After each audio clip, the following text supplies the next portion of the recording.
Hello বন্ধুরা, কেমন আছেন সবাই? আশা করি সবাই ভালো আছেন আর সবাই সুস্থ আছেন। তো আজকের রেসিপিতে হয়েছে বাটার পনির। বন্ধুরা, কিছুদিন আগে আমার দুই ফ্রেন্ডে বলছিল পনির বানানোর জন্য, তার লিগে আমি বাটার পনিরটা আজকে বানাইলাম।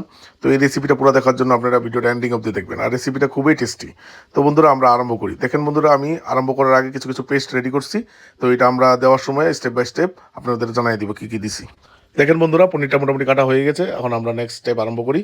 এখন আমরা কড়াইটাতে বসাইয়া তেলটা গরম করে নেবো। আর তেল গরম করার পরে এটার মধ্যে কিছু গোটা মশলা দিব, যেমন লং, এলাচি, দারচিনি, তেজপাতা। এটা দেওয়ার পরে এটার মধ্যে আমরা পেঁয়াজটা ঢেলে দিব। আরেকটা কথা, আপনারা পেঁয়াজটা ভালো করে ভাজবেন, এটা গোল্ডেন ব্রাউন হওয়া অবধি ভাজবেন। পেঁয়াজটা যদি ভাজা হয়ে যায়, ভাজা হওয়ার পরে এটার মধ্যে আমরা আদা রসুন পেস্টটা অ্যাড করে দেবো। আর আদা রসুন পেস্টটা দেওয়ার পরে আমরা এটাকে হালকা করে ভাজব।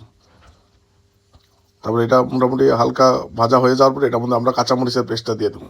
আর কাঁচামরিচের পেস্টটা দেওয়ার পরেও এটা আমরা ভাজতে থাকুন। আর ভাজার মধ্যে মধ্যে একটু একটু জল দিয়ে দেবো, কারণ নাহলে ভাজাটা আপনারা লেগে যেতে পারে, মশলাটা পুড়িয়ে যাবো গাদালে। তার লেগে মাঝে মাঝে আমরা একটু জল দিয়ে দেবো। তারপরে এটার মধ্যে আমরা দিয়ে দেবো ধনিয়ার গুঁড়া। আর তারপরে এটার মধ্যে দেবো আমরা জিরার গুঁড়া। তবে এটা দেওয়ার পরেও মশলাটা ভাজুম আমরা। আর বন্ধুরা, ফ্লেমটা আপনারা কমাইয়া তারপরে এই মশলাগুলি ভাজবেন। তারপরে মাঝে মাঝে একটু একটু জল দিতে থাকুন, কারণ নাহলে মশলাটাও পুরো লেগে যেতে পারে। তারপরে এটা মশলাটা মোটামুটি ভাজা হয়ে গেছে, এখন একটু লবণ অ্যাড করে দেবো আমরা। তারপরে হালকা হালকা হালকাভাবে ভাজতে থাকুন, আর মাঝে মাঝে একটু জল দিয়ে দিতে থাকুন, নাহলে এটা পুরো লেগে যেতে পারে। তারপরে এটার মধ্যে আমরা হলুদ অ্যাড করুন। হলুদটা দিয়ে আবার আমরা একটু নাড়াচাড়া করুন। তারপর এটা মোটামুটি হলুদ দিয়ে নাড়াচাড়া করার পর এটার মধ্যে আমরা করুন টমেটো পেস্ট। আর টমেটো পেস্টটা মনে রাখবেন, টমেটোটাকে বয়েল করে তারপরে পেস্ট করবেন। তারপরে এটার মধ্যে অ্যাড করুন আমরা পুস্ত, যেটাকে হিন্দিতে বলে খসখস। এটাকে আমরা পেস্ট করে এটার মধ্যে অ্যাড করুন। অ্যাড করে এটার মধ্যে আমরা নাড়াচাড়া করুন।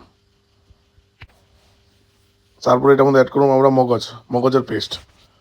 আর এটার মধ্যে কাজুর পেস্ট মিক্স আছে, দুটোটা আমরা এটার মধ্যে অ্যাড করে দেবো। মগজ আর কাজুর পেস্ট এটা দিয়ে নাড়াচাড়া করুন। নাড়াচাড়া করার পর এটার মধ্যে আমরা নেক্সট দিয়ে দিব আমরা মরিচের গুঁড়া। এটা কাশ্মীরি মরিচ, এটা কালারটা ভালো করবো, তার লিগে কাশ্মীরি মির্চটা আমরা ইউজ করছি। আর ঝালের লিগে আমরা কাঁচা মরিচটা ইউজ করছি। তারপরে একটু আমরা টমেটো কেচাপ দিয়ে দিব, একটু হালকা মিষ্টি মিষ্টি ঝাল ঝালের টেস্টের লিগা। এটা হওয়ার পরে আমরা এটার মধ্যে দইটা অ্যাড করে দেবো। দইটা আপনারা আগে পেস্ট করে নেবেন, পেস্ট করে দইটা দিলে ভালো হয়। আর দইটা আপনারা টক দই ইউজ করবেন। তবে এটাকে ভালো করে আপনারা মিক্স করে নাড়াচাড়া করবেন, মশলাটা ভাজবেন।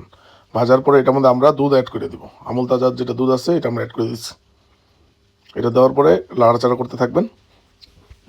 তারপরে যখন মশলাটা ভাজা হয়ে যাব, তারপরে এটার মধ্যে আমরা জল অ্যাড করবো। আর জলটা হলো আমরা গরম করা জল অ্যাড করছি। জলটা দেওয়ার পরে আমরা এটা উতলানোর লিগে ওয়েট করবো। আর আপনারা উতলানোর পরে তারপরে এটার মধ্যে আমরা কিছু পরিমাণে বাটার অ্যাড করবো। এটা বাটার পনির মশলা, তো তার লিগে আমরা বাটারটা একটু বেশি পরিমাণে দিতে লাগবো। আগে একটু দিব, তারপর এন্ডিংয়ে আবারও বাটারটা আমরা দিয়ে দিব। তারপরে বাটারটা দেওয়ার পরে নাড়াচাড়া করবো বাটারটা মিক্স হওয়ার জন্য। তারপরে যখন ওইটা উতলে যাবো, তারপর আমরা এটার মধ্যে পনিরগুলো অ্যাড করে দেবো।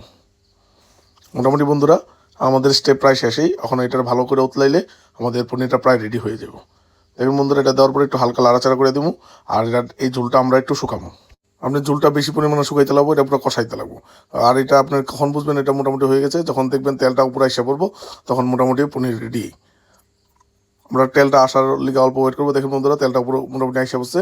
এখন এটা আমরা নামানোর লিগে রেডি হয়ে গেছে। দেখুন বন্ধুরা, পনিরটারে আমরা ওখানে আমরা ঢাইলে লব। তারপরে এটার মধ্যে একটু ধনিয়া পাতা দিয়ে দিব, আর একটু ফ্রেশ ক্রিম দিয়ে দিব। দেখেন আমরা মোটামুটি পনির রেডি। এটা আপনার ফ্রেশ ক্রিম দিয়ে দিছি, তারপর একটু ধনিয়া পাতা দিয়া আপনারা খাইতে পারেন। এই রেসিপিটা খুবই টেস্টি। তো এমন নতুন নতুন রেসিপির জন্য আপনারা ভিডিওগুলি লাইক অ্যান্ড শেয়ার করবেন, আর সাবস্ক্রাইব করবেন আমাকে। Good night.